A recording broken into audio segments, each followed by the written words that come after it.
Hey you and welcome to this video where I will help you out how to create an account on Oanda.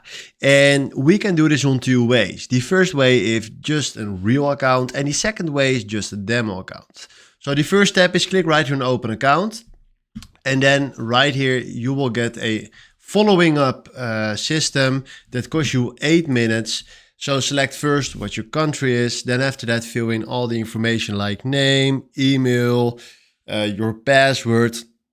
And then check mark the boxes, do all these steps after this, and then you can create a real trading account. If you go back and go right here to demo, and we fill in right here our main email address, there it is. And we select the country code right here, Netherlands. Fill in your phone number right here.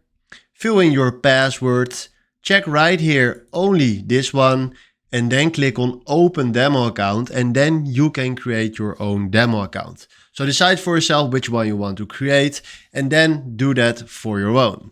So this is how you can create an account on Oanda. Hopefully this was the video where I was looking for. Thanks for watching and have a wonderful day. Ciao.